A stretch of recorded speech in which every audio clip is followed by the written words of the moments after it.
सभी छात्रों को नमस्कार करते हुए आज हम 9वीं कक्षा के 9वें पाठ नफ़े के चक्कर में पाठ के बारे में अध्ययन करेंगे।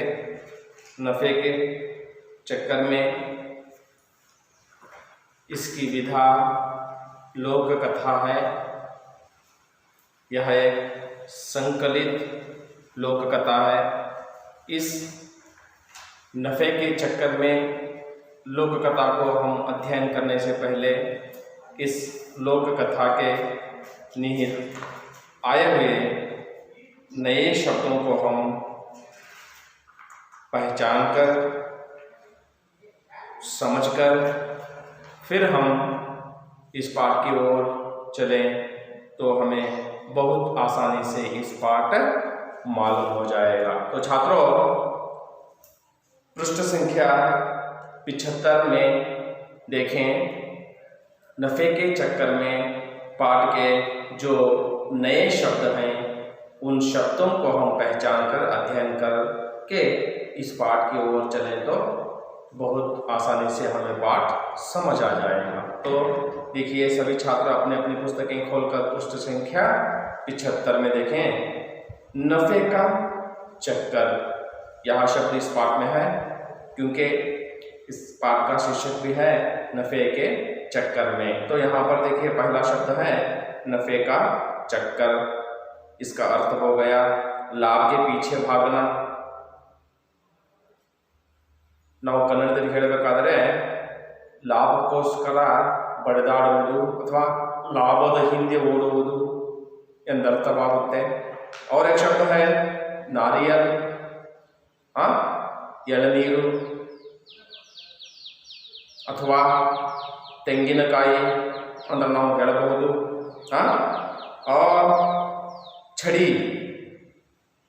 छड़ी शब्द का अर्थ है सीधी पतली लकड़ी या लाठी। छड़ी यह शब्द का अर्थ है। ನಾವು ಕನ್ನಡದಲ್ಲಿ ಹೇಳಬೇಕಾದರೆ ಏನು ಅಜ್ಜ ಅಥವಾ ವಯಸ್ಸಾದವರು ಕೈಯಲ್ಲಿ ಒಂದು ಊರುಗೋಲನ್ನು ತಗೊಳ್ತಾರಲ್ಲ, ಊರುಗೋಲಿಗೆ ನಾವು छड़ी ಅಂತ ಹೇಳ್ತೀವಿ। और शब्द है दाम। इस दाम शब्द का अर्थ हो गया कीमत, मूल्य। ಕನ್ನಡದಲ್ಲಿ ಹೇಳಬೇಕಾದ್ರೆ ಬೆಲೆ, ಮೌಲ್ಯ ಅಂತ ಕೂಡ ನಾವು ಹೇಳ್ತೀವಿ। और एक शब्द है शायद।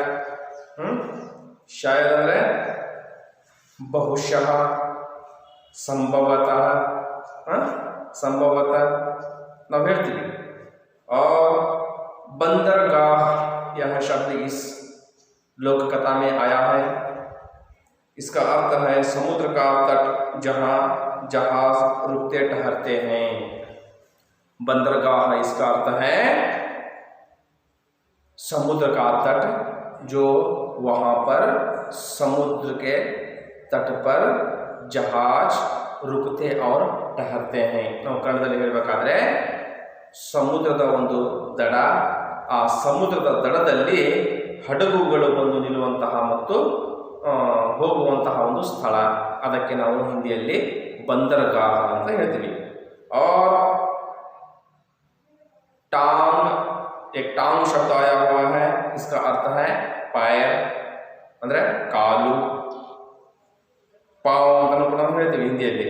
और दम, दम शब्द है। इस शब्द का अर्थ है शक्ति। ಕನ್ನಡದಲ್ಲಿ ಹೇಳಬೇಕಾದರೂ ಶಕ್ತಿ ಅಂತ ಕೂಡ ಹೇಳ್ತೀವಿ, ಶಕ್ತಿ। और घसीटना,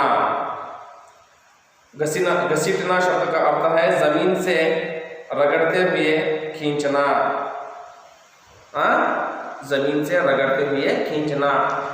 ನಾವು ಕನ್ನಡದಲ್ಲಿ ಹೇಳಬೇಕಾದರೆ ನೆಲಕ್ಕೆ ಹಚ್ಚಿ ಎಳೆಯುವುದು, ಅಥವಾ ನಮ್ಗೆ ಏನಾದರೂ ಸುಸ್ತಾದಾಗ ಕಾಲನ್ನು ಎತ್ತು ಹಾಕಿ ಆಗಲ್ಲ, ನಮಗೆ ನಾವು ಏನು ಮಾಡ್ತೀವಿ, ಸವರ್ತೀವಿ ಕಾಲಗಳನ್ನು।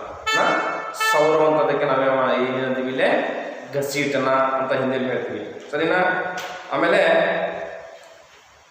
हक्का बक्का होना, यह शब्द आया हुआ है इस लोक कथा में। चकित होना, इस शब्द का अर्थ है चकित होना। ಕನ್ನಡದಲ್ಲಿ ಹೇಳಬೇಕಾದ್ರೆ ಚಕಿತಗೊಳ್ಳುವುದು, ಆಶ್ಚರ್ಯಗೊಳ್ಳುವುದು,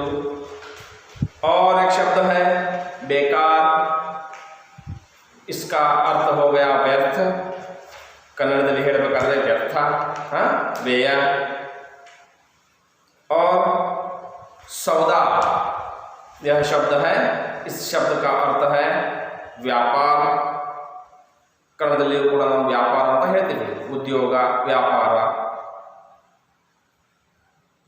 हर्ज इस शब्द का अर्थ है हानि या नुकसान।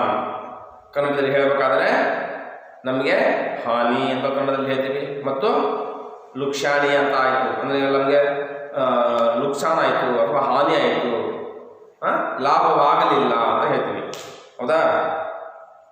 फुर्ती, फुर्ती का अर्थ है उत्साह। कन्नडದಲ್ಲಿ ಹೇಳಬೇಕಾದ್ರೆ उत्साह, उल्लास।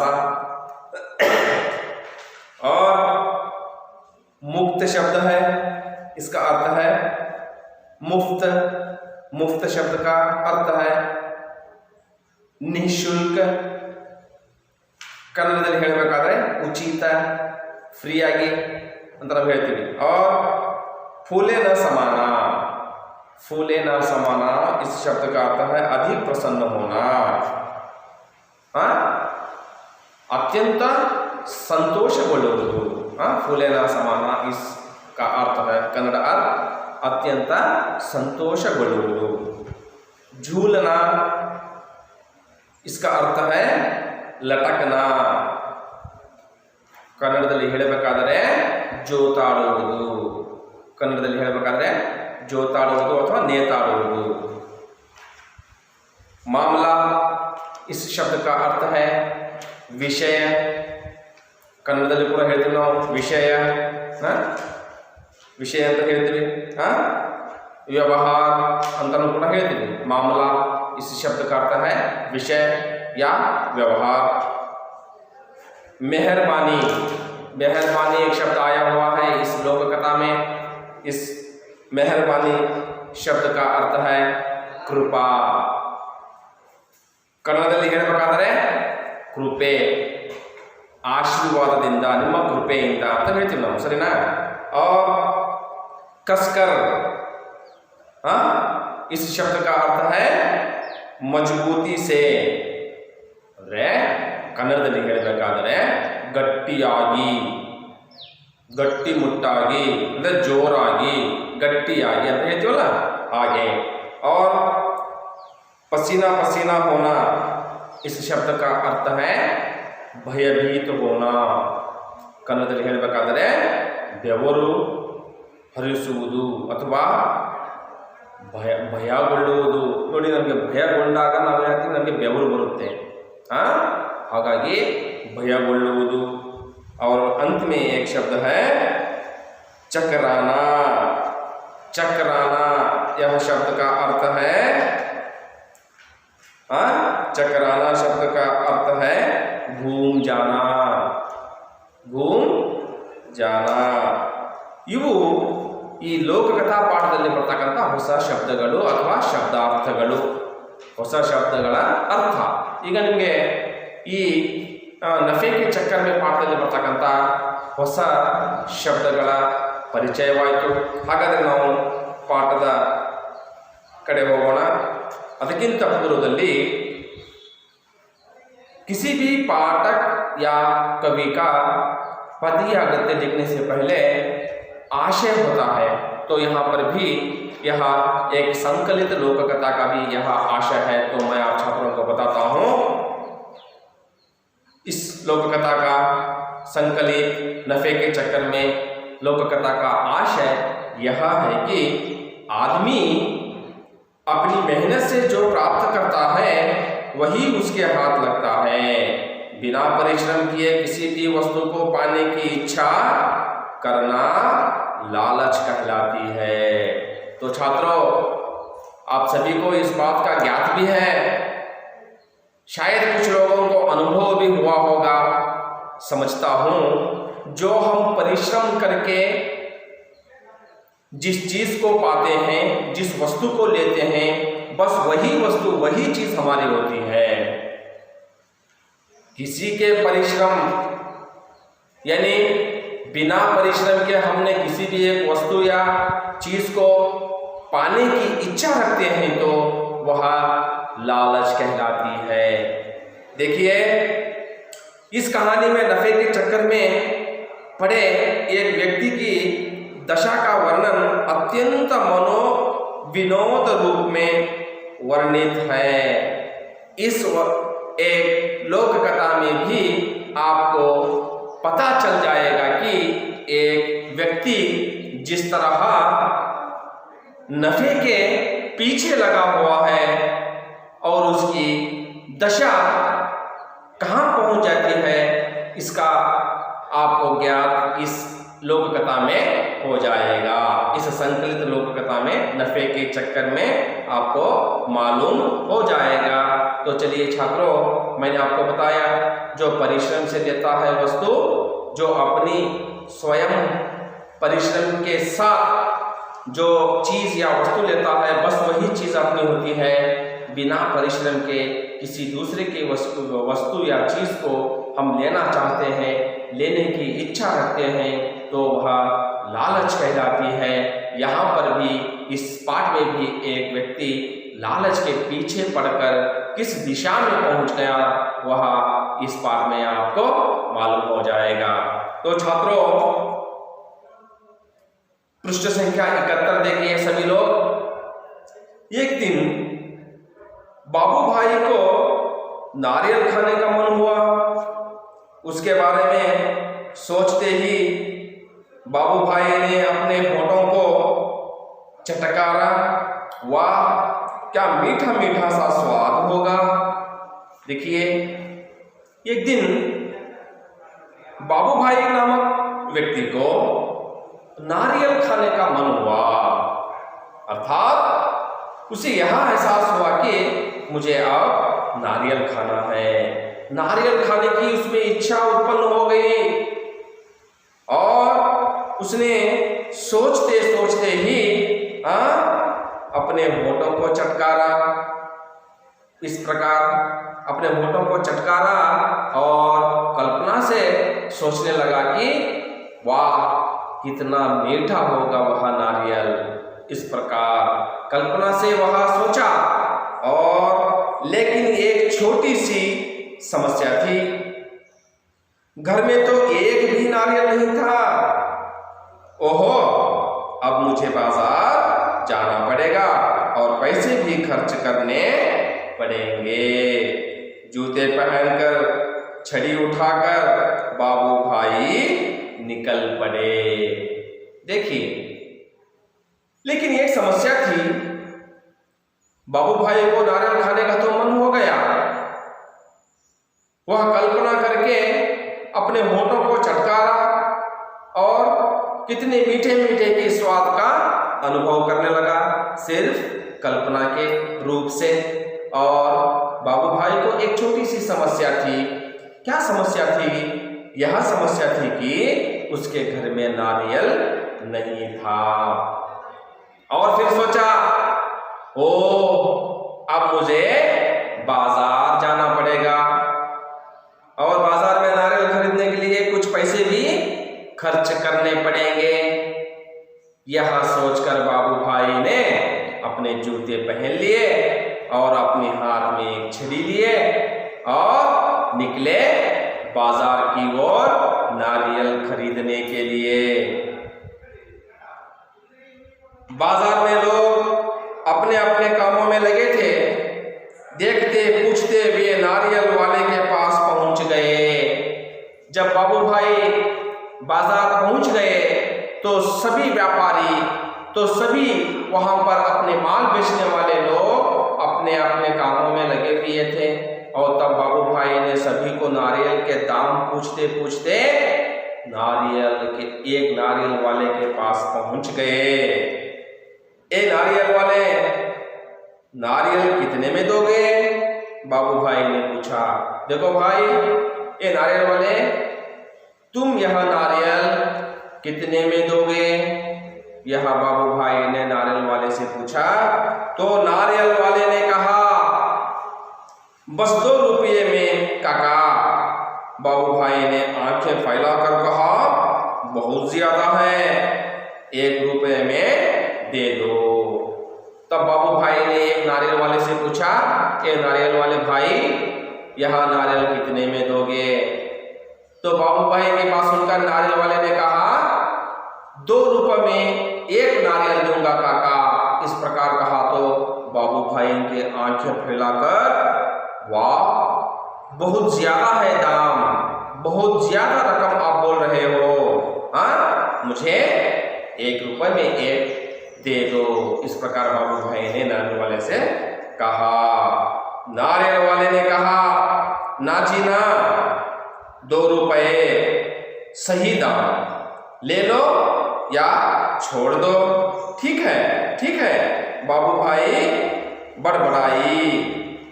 अच्छा तो बताओ, 1 रुपए में नारियल 1 रुपए में कहाँ मिलेगा? अच्छा भाई, बाबू भाई देखिए, आप 2 रुपए में 1 नारियल लीजिए, वरना आपको नहीं चाहिए तो मत लीजिए। दाम तो 2 रुपए ही है, आपको लेना है तो ले लो, नहीं तो छोड़िए। इस प्रकार कहने पर, अच्छा भाई मैं नहीं खरीदूंगा, पर मुझे बताओ 1 रुपए में 1 नारियल कहाँ मिलेगा? इस प्रकार बाबू भाई ने उस नारियल वाले से कहा। तो तब नारियल वाले ने कहा, यहाँ से थोड़ी दूर जो मंडी है वहां शायद मिल जाए। देखो भाई, तुम इतना पूछ रहे हो तो मैं आपको बताता हूं, आपको यदि 1 रुपए में 1 नारियल चाहिए तो यहाँ से थोड़ी दूर पर एक मंडी है, नारियल की मंडी है, शायद आपको वहां पर 1 रुपए में 1 नारियल मिल जाए, शायद ही मिल जाएगा। इस प्रकार नारियल वाले ने बाबू भाई से कहा। तब बाबू भाई उसी तरफ चल पड़े। मंडी में कोलाहल फैला हुआ था, व्यापारियों की ऊंची ऊंची आवाजें गूंज रही थीं। तब उस व्यापारी की बातें, नारियल वाले की बातें सुनकर बाबू भाई ने उस कुछ दूर पर चलकर एक मंडी पहुंचे, नारियल मंडी में पहुंचे। तो उस नारियल की मंडी में व्यापारियों की साख लगी हुई थी, अर्थात बहुत व्यापारी उस मंडी में थे। बहुत कोलाहल था, बहुत शोर मच रहा था, क्योंकि वहां सभी व्यापारी ही थे, सभी खरीदारी कर रहे थे, ऊंची ऊंची आवाजें सुनाई दे रही थीं। नारियल वाले को देखकर बाबू भाई ने पूछा, उस मंडी में एक नारियल वाले को देखकर बाबू भाई ने पूछा, अरे भाई 1 नारियल कितने में दोगे? तब बाबू भाई ने एक नारियल वाले को देखकर पूछा, अरे भाई देखो 1 नारियल आप कितने में दोगे? इस प्रकार बाबू भाई ने कहा। तो नारियल वाले ने कहा, सिर्फ 1 रुपया काका। नारियल वाले ने जवाब दिया, जो चाहो ले लो जल्दी, क्योंकि वह व्यापारी जल्दी में था। तब काका से कहा, अर्थात बाबू भाई से कहा, देखिए काका, यदि आपको नारियल चाहिए 1 रुपए में 1 नारियल, आपको चाहिए तो ले लो, जल्दी ले लो। इस प्रकार नारियल वाले ने बाबू भाई से कहा। तब बाबू भाई ने कहा, यह क्या, मैं इतनी दूर से आया हूं और तुम पूरा 1 रुपया मांग रहे हो? 50 पैसे में काफी है, मैं इस नारियल को लेता हूं और तुम यह लो, पकड़ो 50 पैसे। यह क्या कह रहे हो तुम? मैं इतनी दूर से जो आया हूं, 1 रुपए में नहीं, दाम बहुत है, 50 पैसे में 1 दे दो, ये लो पकड़ो 50 पैसे, मैं इसमें 1 नारियल चुन लेता हूं। इस प्रकार कहते हुए बाबू भाई ने उस व्यापारी के हाथ में 50 पैसे रखते हुए 1 नारियल को लेने लगे। तब बाबू भाई अपनी नारियल वाले ने झट बाबू भाई के हाथ से नारियल को छीन लिया और बोला, माफ करो काका, 1 रुपया या फिर कुछ नहीं। लेकिन बाबू भाई का निराश चेहरा देखकर बोला, बंदरगाह पर चले जाओ, हो सकता है वहां तुम्हें 50 पैसे भी मिल जाए।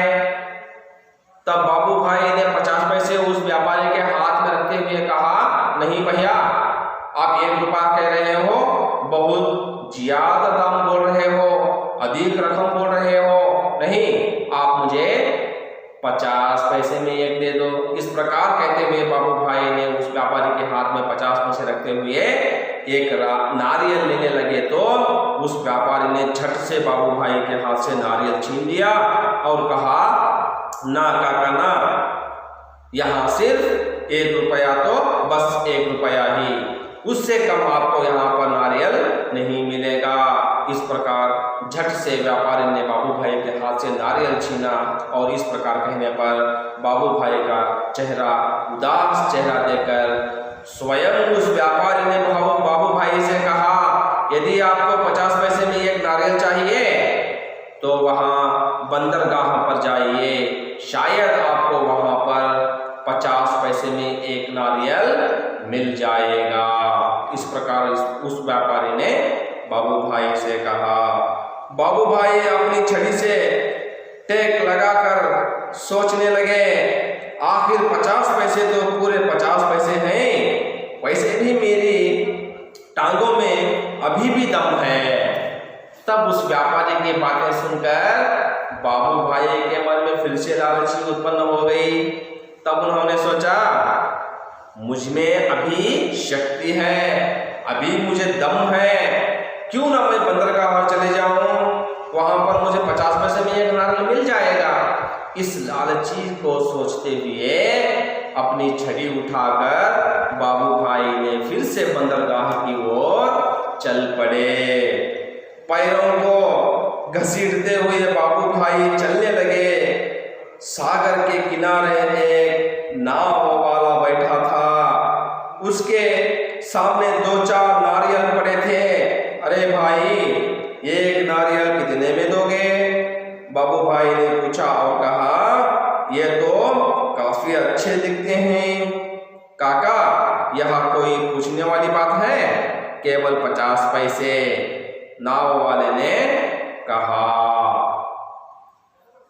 तब बाबू भाई ने उस व्यापारी की बातें सुनकर, यूं तो बाबू भाई को बहुत थकान हो गई थी, बहुत थकान होने के बावजूद उस थकान में ही 50 पैसे बचाने की फुर्ती में बाबू भाई ने बंदरगाह की ओर चल पड़े और जाते जाते यूं ही अपने पैरों को घसीटते हुए, छड़ी को टेकते हुए बंदरगाह पहुंच गए। और उस बंदरगाह के समुद्र के तट पर एक नाव वाला बैठा था। उस नाव वाले के सामने 2-4 नारियल पड़े थे। तब बाबू भाई ने उस नाव वाले से पूछा, अरे भाई, कितने में 1 नारियल दोगे? इस प्रकार पूछने पर नाव वाले ने कहा, अरे काका, यह पूछने वाली बात है, 50 पैसे में 1 दे दूंगा। इस प्रकार नाव वाले ने बाबू भाई को कहा। तो तब बाबू भाई ने अपने सोचा था, तो 50 पैसे में नारियल लेने के लिए सोचा था और उसी 50 पैसे में मुझे नारियल यहाँ पर मिल रहा है, यहाँ सोचकर बाबू भाई वह नारियल खरीदना था। परंतु बाबू भाई ने जो कहा, मैं आपको अगली कक्षा में इसका अध्ययन कराऊंगा। तो छात्रों, आप इस पाठ को 5 मिनट के लिए मन में पढ़ लें। यदि आपको कोई समस्या हो या दिक्कत हो तो मुझे आप पूछ सकते हैं, मैं आपको इस पाठ के बारे में फिर से बताऊंगा।